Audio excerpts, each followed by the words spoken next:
Alright guys, how's it going? So in this video we'll be talking about what the Spanish print media are saying about Zubimendi today to Liverpool. What the chances are of that happening? I'll be honest with you, there's not a lot in there.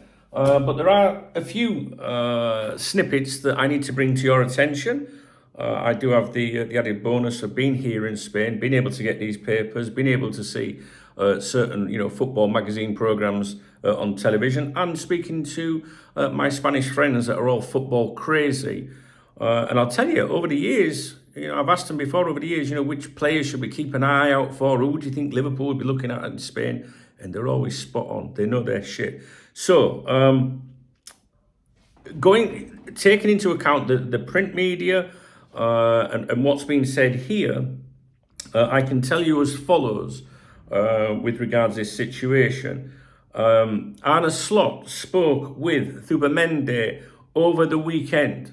And that's it. There's no it was positive, it was disheartening, nothing. No more to that. Just that they spoke over the weekend.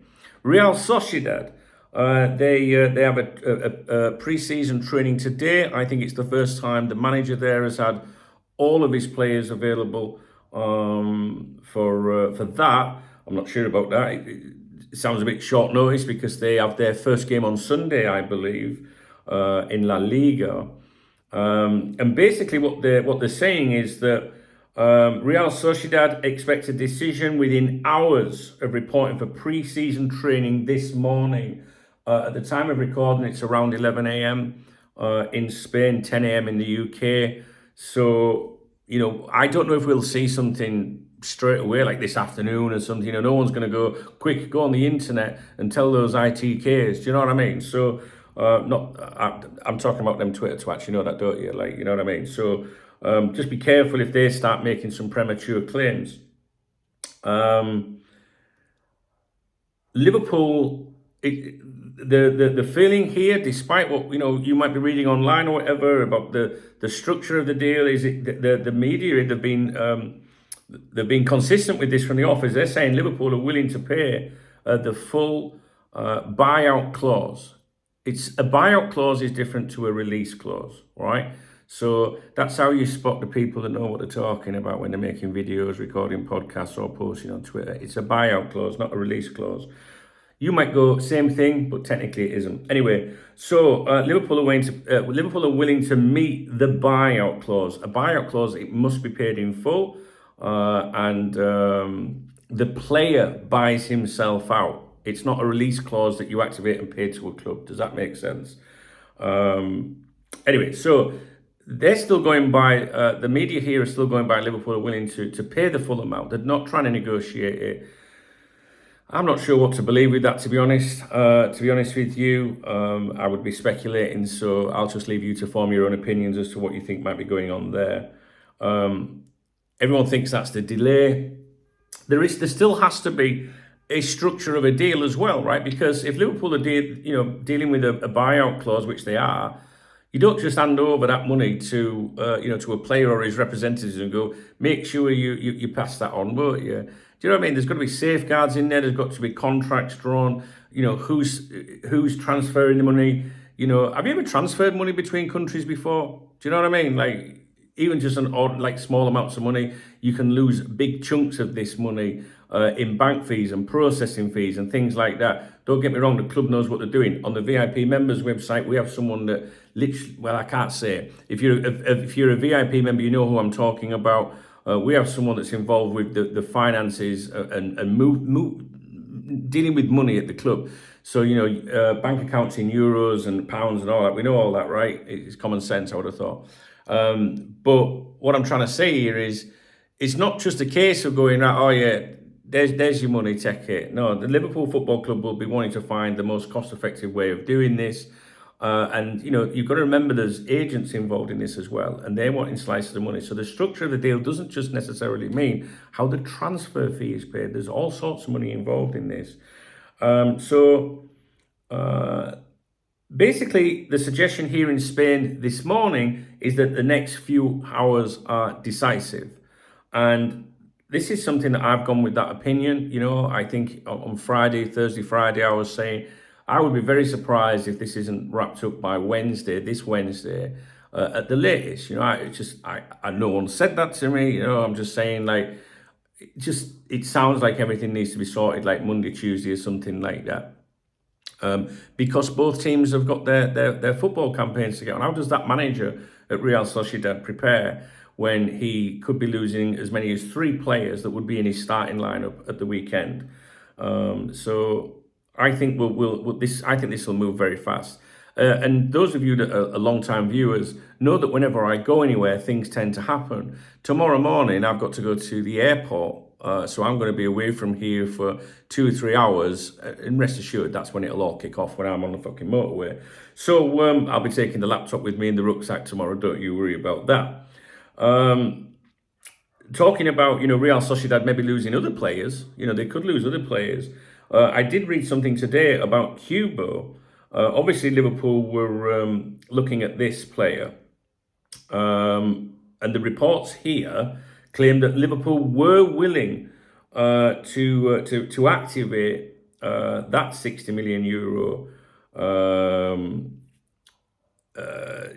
clause, if you like, the clause in his contract. Liverpool were willing to do that, but then it went dead. So maybe we'll never know why. Maybe it was just something, behind the scenes to do with salary or something. I don't know. It was just a little bit that was mentioned. Obviously, we're talking about him recently. And he's a very good player. He's a very good player. And I'm disappointed that we haven't got another opportunity to get, sucky long time out again. Do you know what I mean? Some people won't understand that, will they?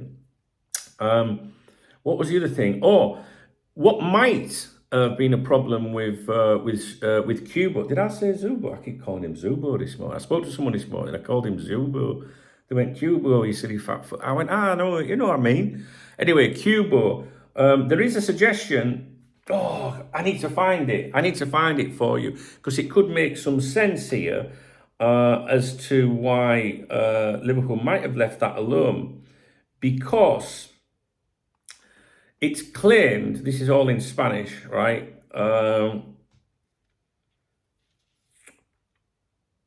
Several teams have shown interest in him this summer, so that wasn't just Liverpool. And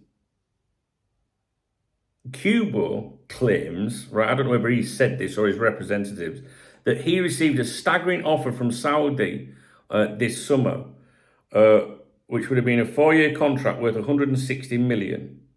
All right, so I'm just glancing at this.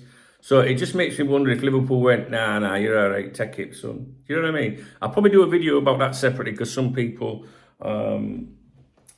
might have jumped off at the beginning of the video when I said that. So, these are just the bullet points. So I probably will do that actually because people might wonder why that went quiet. And maybe that is a reasonable explanation for that. Multiple clubs interested, Saudi clubs or whatever. Interested, but I think it also said, he's happy where he is.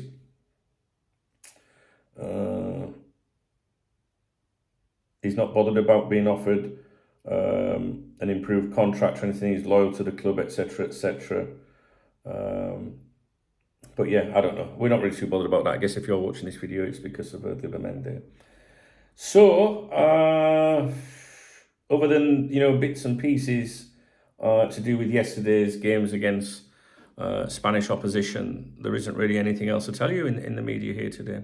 Okay, so my advice to you would be to get on the live stream this afternoon with me at 2 o'clock UK time on this channel. It is scheduled, as is the 7 o'clock stream this evening. If you click on my channel page, go to, there's a bell, just click all notifications. Also, you can click on live on this channel and you should see the 2 scheduled streams. You can click on them and click on notify me so that you'll be reminded. If you follow KopTalk TV on X, Facebook, or join our chat room, the link is in the video description. You will also be notified when we go live as well. If you can't make the afternoon one, I would advise making the evening one because I'm sure that we'll know, if there's going to be anything said today, there's more likely to be said later in the evening. So join me today at 2 o'clock and 7 o'clock on here. Additionally, when it comes to following journalists, if you're not sure who to follow, you only need to follow 2 journalists, all right? And I would put Paul Joyce at the front at the moment. with regards to this particular subject. Paul Joyce at the Times, that is, and also David Ornstein at The Athletic. That's it. You don't need to listen to any other journalists in this. You don't need to listen to any of the aggregator accounts that are telling you that Fabrizio Romano said this, that, and the other. Fabrizio Romano doesn't know what's going on with this, guys. Trust me. So he's not going to be the one to break that. I'd be very surprised if he did. Keep an eye on Paul Joyce. I think that's probably the only one you really need to focus on at the moment. He's the one that's got, you know, the direct information, if you like, from the people that run the club on a day-to-day basis. Joyce and Ornstein, that's all you need, right? Otherwise, if you go on social media, you'll just drive yourself mental, listening to a load of claims and counter-claims and just a load of immature nonsense. So you don't need that, right? You'll only get stressed out. Okay, I think that's it. So thanks to those of you that have supported my channel over the last, obviously my channel members, goes without saying. But I'm, you know, the ones that have, you know, used that super thanks button, it's a love heart on my videos. It's enabled me to go out and buy these each day. You know, if you're buying these every day over the course of the month, you're probably looking at 80 quid or something like that. So hopefully the little fucker gets signed soon or turns us down one way or the other and I don't have to buy them anymore. Right, hang on a minute, 1 minute, I've got a notification. No, that's nothing to do with this. So yeah, if you, you know, if you are on the members website, which I've got opened up here, this is the KopTalk VIP members website. Make sure you go into the scouting department. And we have a live running thread regarding Martin Zubimendi, which is full of information and opinion as well, but a lot here. The last things posted here was at, 4 minutes ago, 10:15 a.m. It's happening, it says here. So, but, you know, you've got the usual, like, you know, some people think it'll fall through. Some people criticising FSG. If you were to ask me at the moment, I'm calm. I'm not concerned one way or the other. Even if he turned us down and stayed at Real Sociedad, I'd say, well, isn't that nice that there's a footballer that's actually loyal to his club for once? So I would have no beef with him whatsoever. And yes, there are criticisms to be offered here towards the club and the ownership, you know, for doing all this stuff last minute. I mean, this could have been done a long time ago. But I still have faith that we will have a plan B lined up, a player stacked, I call it stacked, that Liverpool can turn to. Basically, they know that there is another alternative out there that they can sign if they want to. And I think this is what happened last year with Ryan Gravenberch. You know, I said before the window opened last year, it would either be signed at the very beginning of the window or the very end of the window. And basically it enables a club to you know, work on a deal, know how much it's going to cost, see how keen that player is, and then think, right, we've got him. And you can stack it up and leave it there and go and work on other options, maybe better options, right? Or more financially attractive options. And if they don't come off, you can fall back onto the player that is stacked. It is not a policy, what's the word, guys? It's just a way that Liverpool do things and have done this for some time.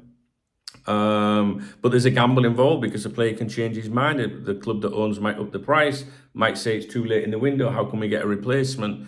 You know, things like that. But I still remain very, very hopeful about this situation. And once we have news that he's on his way to Anfield, I will let you know. And the alternative to that is if Liverpool pull out of the situation, I will let you know about that too. All right. So chill your brow, you'll be all right. Okay. And we'll be all right. With Liverpool Football Club, this is just one player. But unfortunately, the way that, you know, FSG starve us of good intent and showing how fucking serious this great club used to be in the transfer market, it's understandable that fans are desperate, you know, and are fearing that this is going to fall through like some of the deals last year. So I completely understand why you're like that. That's the owners for you. But there's still 16 days. Is it 16 days? 18 days left for us to do business. So I'm really, really sorted about it, guys. My opinions can change all the time, obviously. You know, I could record a video today and someone might say, well, you said this yesterday or day before. Well, that's because things change in football.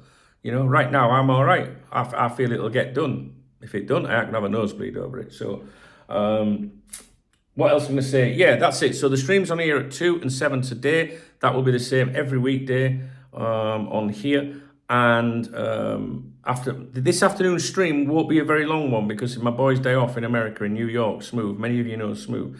And we'll be streaming on there after that stream, youtube.com/Duncan Oldham. Please go and support that channel.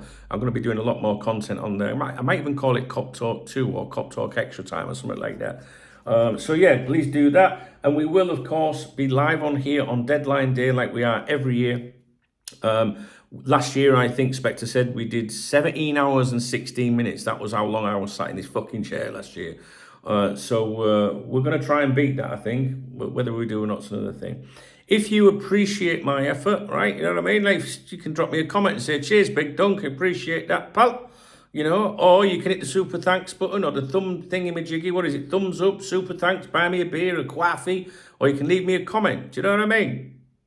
Don't take much to press that thumbs up button, does it, to say cheers, pal? You know what I'm saying? We're not bothered about the fucking butt hurts to press the thumbs down, the emotional people. You know what I mean? Like, we're not bothered about the weak people out there. We want the strong people on here. If you're strong, hit that super thanks button. You know what I'm saying? Not the super thanks button, the thumbs up button. That costs you fuck all. All right, guys, I'm off.